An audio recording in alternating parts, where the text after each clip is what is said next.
यापूर्वी आपण 3 बॅक पेनच्या केसेस बघितल्या. 3 पेशंट, तक्रार एकच, बॅक पेन. पण मग तिन्ही पेशंटचं मेडिसिन वेगळं का? अनेकांना वाटतं स्प्रेनमुळे पेन होत असेल तर रस्टॉक्स हे मेडिसिन काम करेल. पडल्यामुळे किंवा मुका मार लागला असेल तर अर्निका या मेडिसिननी आराम वाटेल. परंतु होमिओपॅथीमध्ये तसं नसतं.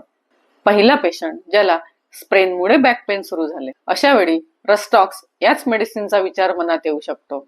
परंतु डिटेल केस टेकिंग नंतर फॉस्फरस हे मेडिसिन त्यांच्यासाठी योग्य ठरले.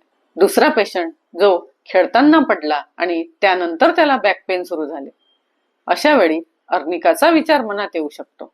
परंतु इथे सुद्धा डिटेल केस टेकिंग केल्यानंतर ॲगॅरिकस हे मेडिसिन त्याच्यासाठी निवडण्यात आले.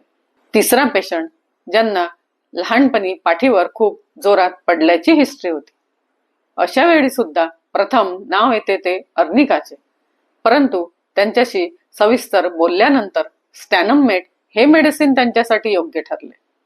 पडल्यानंतर लागल्यानंतर प्रथम आठवण येते ती अर्निका या मेडिसिनची. परंतु प्रत्येक पडलेल्या पेशंटवर अर्निका हे योग्य असेल हा एक गैरसमज आहे. तिघांची कंप्लेंट एकच होती, बॅक पेनची. पण त्यांची लक्षणं वेगळी, कारणं वेगळी, त्यांच्या वेदनेचे स्वरूप वेगळे, त्याचबरोबर त्यांचा रिस्पॉन्स आणि रिॲक्शन सुद्धा वेगळे. त्यामुळे होमिओपॅथीमध्ये आजारावर औषध सिलेक्ट केल्या जात नाही, तर व्यक्तींच्या पूर्ण लक्षणांचा अभ्यास करून त्यानंतर औषध ठरवल्या जाते. म्हणूनच होमिओपॅथीमध्ये एक आजार एक औषध असा नियम नसतो आणि हीच होमिओपॅथीची वैयक्तिक उपचार पद्धती आहे. थँक्यू.